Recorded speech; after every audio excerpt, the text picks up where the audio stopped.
This is GM Daniel Naroditsky. We are watching Anish Giri taking on Magnus Carlsen at the 2022 World Blitz Championship. And there we have the handshake. The game begins, and Anish Giri kicks it off with one e4. And Magnus has shown a tendency to play the French at recent Blitz tournaments, and he repeats that.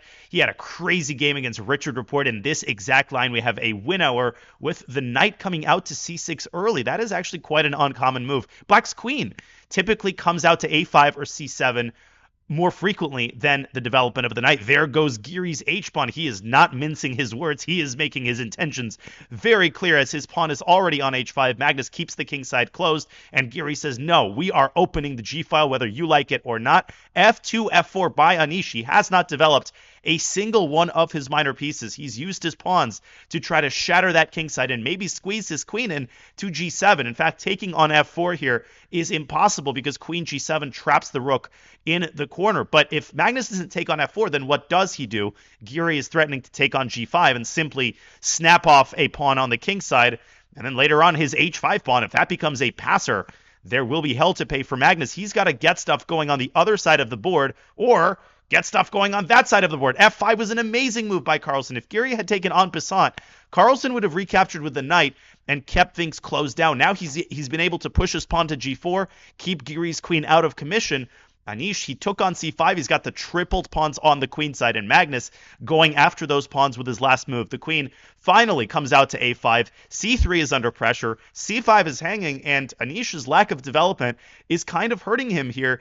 I think he needs to try to get his bishops out, maybe bishop d2 and bishop d3. And, of course, the knight can't come out to f3. It's natural developing square, but it can still get out to e2. And Anish, with some damage control there, the knight comes out to e2 straight away. So not developing the bishops yet, still not developing the bishops, and still using his pawns to try to grab some space. a4 is standard fare in the win hour. If Magnus takes on c5 prematurely, Anish can put his bishop on a3 with tempo, and that bishop will slice right down the middle of Black's position. What an interesting move by Magnus. Not only does he not take the pawn, he offers the pawn a way out. b7, b6, sacrificing the pawn. Anish can now take on b6, and Magnus will presumably capture back with the a-pawn, and that is exactly what is happening. cb, ab. And the reason I think Magnus did that is to guarantee a nice developing square for his own light-squared bishop. That bishop, of course, has a lot of problems in most French lines. That bishop can now come out to a6 and put pressure on Anish Giri's e2 knight. And that is precisely what is happening as Anish moved his king away from the center and toward the king side. King f2, a very creative approach to ensuring king safety. The center remains closed. Anish is up a pawn, but he's got a disaster of a pawn structure on the queen side as he slides the lady over to e3, where it occupies a nice central post aiming at the b6 pawn, keeping Magnus's queen confined on a5. And on his next move, I think Anish will try to put his dark squared bishop on a3 and maybe squeeze it in all the way to d6. That is a juicy outpost right amongst the trees. Carlsen taking his time as he twirls a pawn.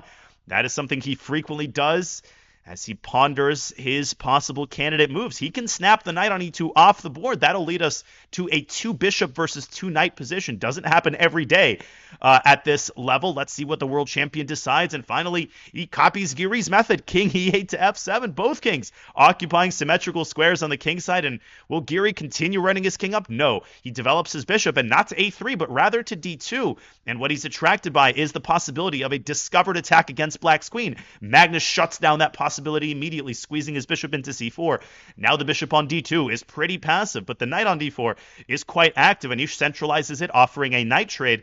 And if Carlsen accepts that trade, Giri will recapture with the c-pawn, attacking Black's queen and fixing the lion's share of his queenside pawn structure problems. Magnus says, no way, Jose. The queen slides from a5 to c5, pressuring White's knight. And we have a major battle going on here, an epic battle going on between the minor pieces and the queens in the center. Giri can now take the knight on c6, but that knight on d4 is very nicely centralized. I think you might want to leave it in peace. And no, he doesn't take on c6. He goes knight b5. He's trying to access the d6 square with his knight. That would have been a devastating outpost. And we have a bunch of trades. Carlsen had no choice but to snap the knight off the board. And we do indeed have 2 bishops for White and 2 knights for Black. And Anish Giri has kept his extra pawn.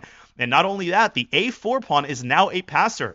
And since the queens are off the board, passed pawns have become a lot more dangerous as the rook slides from h1 over to b1, Giri assembling all of his pieces on the queen side, and the battle is going to now revolve around whether or not white can really set that a4 pawn in motion, maybe drive it all the way up to a6 and keep the knights as confined as possible. Magnus copying Giri's move, rook h8 to b8. The bishop drops back to e2. A line of communication is opened between the rooks. Carlsen says, I'm taking the rook trade and I'm locking out white's bishop with c4. Oh, that was an excellent positional move by the world champion. And look at that bishop on e2. It is completely imprisoned, both by black's pawns, but also by the c2 pawn, which doesn't let the bishop seek shelter on d1. That is a big problem for Anish. As he moves his king back to the center, Carlsen does the same. The bishop drops back to f2. What an interesting endgame we have. All three results are possible here, but Magnus Carlsen has done a superb job of keeping the a4 pawn in place. It's much harder to shoot at a moving target in chess, and now Carlsen is ready to move his knight from c8 up to b6 and actually threaten the pawn on a4. And if Giri has to get rid of his dark-squared bishop, then what he's left with is his other bishop, which, as we know, is completely hemmed in by black's pawns. White actually might be worse here, and Giri moves his pawn up to a5, seeing nothing better than just to give that pawn away. Oh, but look at bishop c5 to f8. If Carlsen nonchalantly takes that pawn with his rook, then after the rook trade, bishop c5 moves into f8, and don't fall asleep on the h6 pawn. Not only will that pawn be indefensible, but Giri will quickly promote his h-pawn with black's pieces stuck on the queen side. Frustration there for the world champion. A brilliant idea by Giri, and perhaps he could have considered playing bishop f8 straight away. Oh, but Carlsen goes for it. He takes on a5. What is he planning against bishop f8? We're about to find out. Oh, it's king d7, and his king is in time. His king is just in time to prevent further progress of the h-pawn. It takes Giri a tempo to move his bishop away from h6, and Carlsen will use his tempo to squeeze his own king up to f7. And if he can contain the h-pawn, then his knights can be used to attack Giri's pawns on the queen side. Black can try to position a knight on a4 and then perhaps drag the other knight over to e4. And don't fall asleep if you're Anish Giri. You actually might lose this game. If white loses the c3 pawn, black will get a pawn majority in the center. And what really hurts white's chances here is still that light-squared bishop, which is not participating in any way, neither defensively nor in an attacking way. And Giri finally makes a decision. He's down to 20 seconds. And time pressure here for both players. But Carlsen still right about a minute as he moves his knight back to c6, keeps massaging the position. Hesitation for Anish Giri. He essentially has to keep treading water here.